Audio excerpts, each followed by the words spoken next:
Fever dog! Woo! Woo! Fever!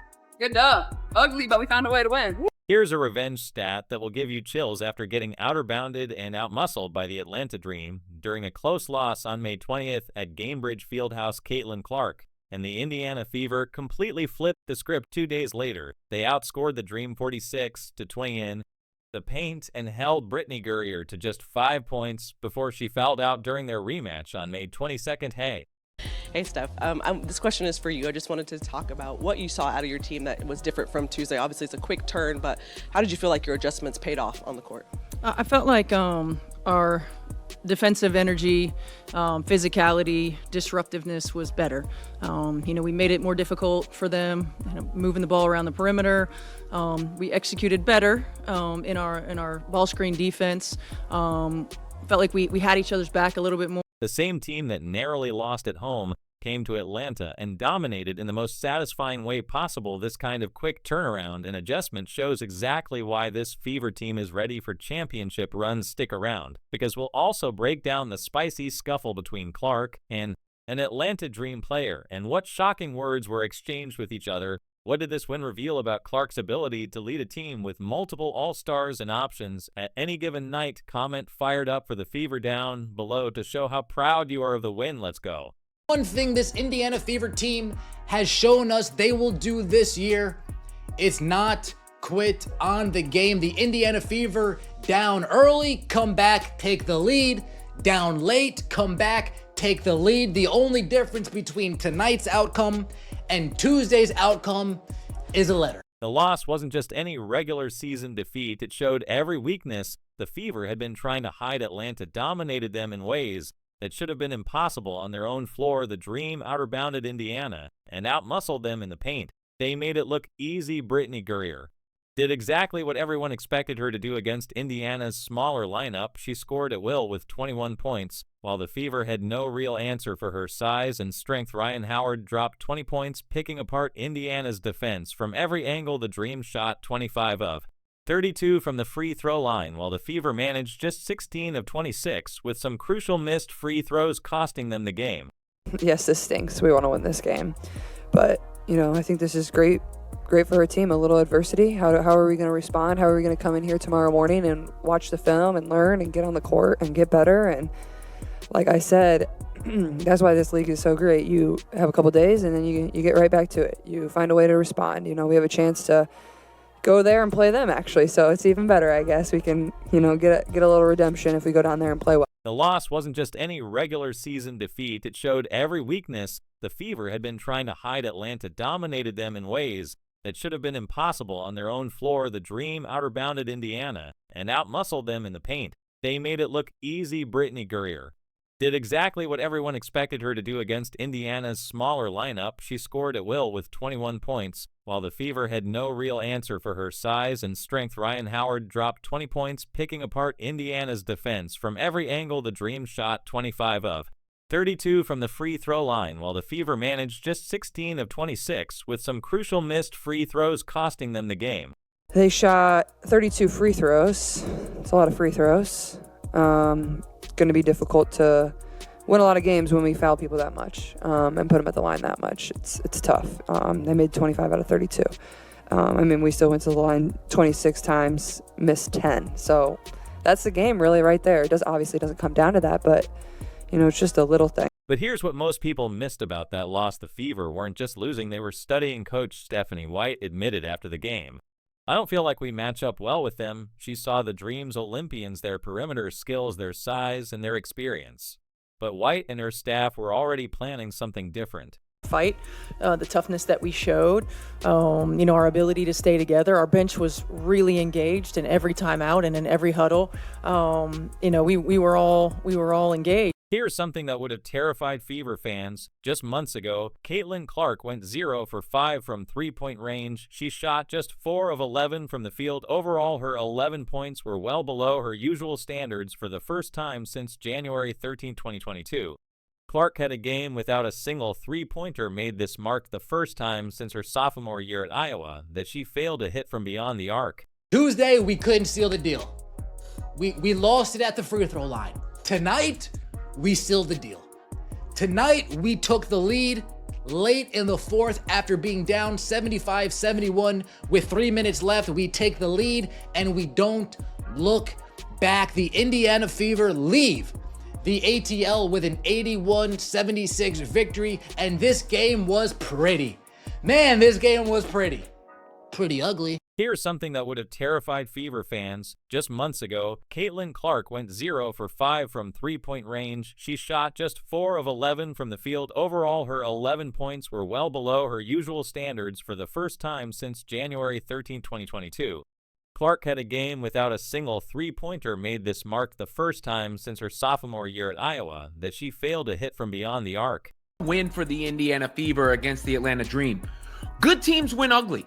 And that was what was most impressive to me about the Fever's performance against the Dream. Most teams, when your superstar struggles like this on the road, you're probably heading for a blowout loss. Clark picked up 5 personal fouls, limiting her effectiveness. On both ends of the court, the foul trouble kept her off the floor during crucial stretches. Any team relying solely on their star player would have crumbled under these circumstances. Getting in foul trouble early, I think, messed up her rhythm, and she didn't really have her legs, because it certainly was one of the worst performances of Clark's career from a production standpoint offensively.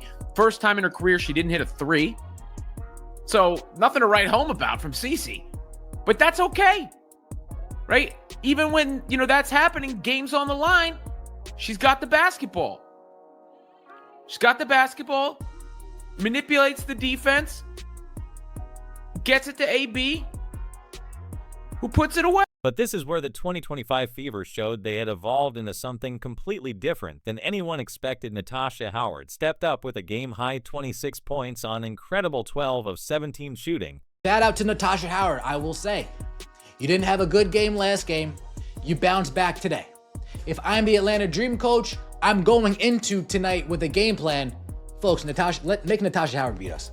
Don't let Caitlin Clark beat us. Don't let Kelsey Mitchell beat us. Don't let Aaliyah Boston beat us. Make Natasha Howard beat us. And Natasha Howard, she took on that challenge and she came through. Let's just think back a year ago. Who's that going to be? Katie Lou? Nope. Erica Wheeler? Nope. Nalissa Smith, you make me laugh. This performance completely erased her terrible previous game against Atlanta. Howard dominated the second half with 18 points, including 13 crucial points in the third quarter alone. She also grabbed 7 rebounds while taking over when the team needed it most. That's why we at least go out and get somebody like Natasha Howard that when Caitlin Clark, Kelsey, and AB aren't hitting, when Caitlin Clark, Kelsey, and AB are getting hoed with fouls, there's somebody there that's competent offensively that can keep us in the game. And Natasha Howard, you did just that. 26 points, 7 rebounds. Way to go, Natasha. Sophie Cunningham made her return from ankle injury look seamless. She dropped 9 points and 6 rebounds in just 20 minutes of play. Cunningham hit her first three-pointer of the season and sparked an 11-0 run that put the Fever back in the lead her debut brought. Immediate energy on both ends of the court. She even drew an offensive foul in the final seconds, showing her impact went beyond the stat sheet. Lexi Hull continued her strong season with 10 crucial points off the bench. Hull also dished out 4 assists, matching a career high for all around contribution. Her performance proved the depth everyone questioned was absolutely real. The bench became a weapon instead of a weakness. Sophie Cunningham and Lexi Hull are the real deal. That's what it does look like. It looks like these two off the bench, you can name whoever you want. These two ladies off the bench are going to be the most impactful duo in the WNBA, hands down. Hands down, these two are going to be the most impactful duo in the WNBA off the bench. They bring the energy, they bring the heat, they're able to score, they play defense. The bench outscored Atlanta's bench by 16 points. This was a complete reversal from their previous matchup, where the Dream's depth had given them a major advantage. Players like Cunningham and Hull provided crucial scoring and defensive contributions. The Fever's improved depth and versatility became obvious to everyone watching this. It wasn't just a team win, it was proof that the Fever had become a legitimate threat with multiple weapons at their disposal. When one player struggled, 3 others stepped up to fill the void. The supporting cast didn't just survive Clark's off night, they thrived during it. Stephanie White, folks, we were up 3 points in the last minute. Stephanie White puts Sophie and Lexi and they say, press.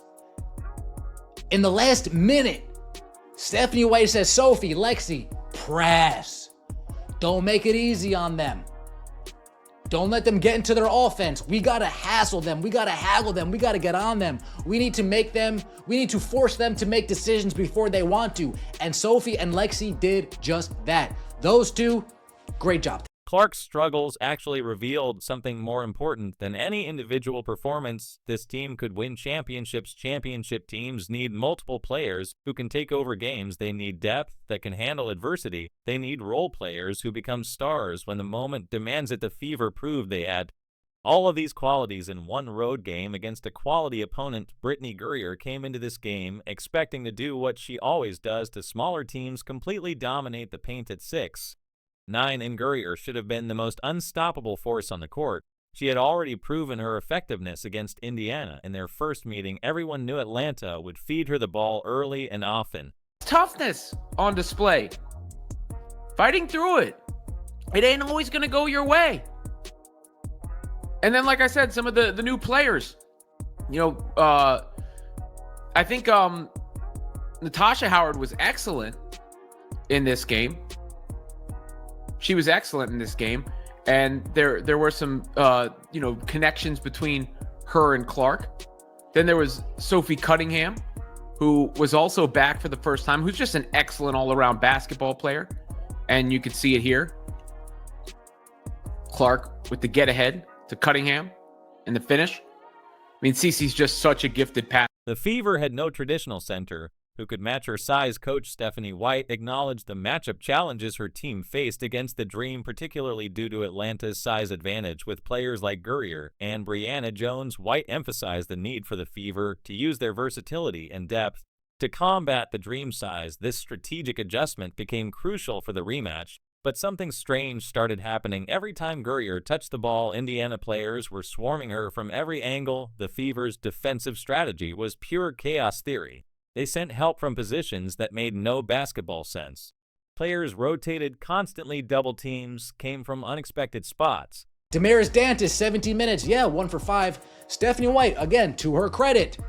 Did you see what she did today with Dantas? Did you see what she did tonight with Dantas? Brittney Griner, are you in? You're in? Cool. Dantas, get in there. Brittney Griner, you're out? Cool. Dantas, get out. Brittney Griner, you're coming back in? Cool. Dantas, get back in. Griner, you're out? Dantas, you're done here. Collective effort. They showed a willingness to be physical on every possession. Every time Griner got the ball became a physical battle. Indiana players were willing to take fouls to disrupt her rhythm. They made her work harder for every point. This defensive intensity was a marked improvement from the first game. The team outer-bounded the Dream 41-37, a massive turnaround from their previous meeting. They held Atlanta to just 76 points in their home turf. The improved physicality became obvious to everyone watching. Her frustration grew with each missed shot and each whistle. Referees weren't giving her the calls she expected. Her shots became more difficult. Her rhythm got disrupted. The wear and tear started showing on every possession. I felt like our depth came into play there, being able to go to our bench and bring a different defensive coverage and intensity level, and that allowed us to get out in transition. I mean, we're going to be at our best when we're in transition, and I felt like in that second quarter we were able to get out a little bit. With 338 left in the game, the inevitable happened. Brittney fouled out with just 5 points and 7 rebounds. This marked the second time this season she fouled out against the Fever. The effectiveness of Indiana's defensive strategy became crystal clear. The Fever had successfully neutralized the Dream's biggest weapon. Using pure determination and team defense, they forced her into tough situations throughout the game. They made every possession a battle. They wore her down systematically. Atlanta's game plan crumbled the moment their star player walked to the bench in foul trouble with their dominant big out. The Dream's ability to score in the paint was diminished. Their offensive flow got disrupted completely. The Fever closed out the game with confidence. Their primary scoring threat was gone when they needed her most. Brittney Griner tried to post up Damaris and failed to post up Damaris. She tried to move Damaris off the block on defense. She failed to move Damaris off the block on defense. Damaris Dantas isn't only a big body, she's a strong SOB. And Brittney Griner found that out firsthand tonight. Tonight, with tensions already running high in this revenge game, Caitlin Clark and Ryan Howard found themselves in a heated face-to-face exchange that showed exactly what kind of competitor Clark really is. After a hard foul, both players started talking, and the cameras caught Clark saying something that perfectly captured her mindset in that moment. Let's start with the one that's going to be shared everywhere. Howard, the first overall pick back in 2022, was trying to intimidate the sophomore in a crucial road game she had been tasked with guarding Clark all night, making every possession physical. The veteran was doing what veterans do, testing the young player's mental toughness. This kind of challenge happens all the time when established players want to see what young stars are made of. Ryan Howard was up in her grill all game, and there's the bump, there's the physical challenge there, and some words for Clark.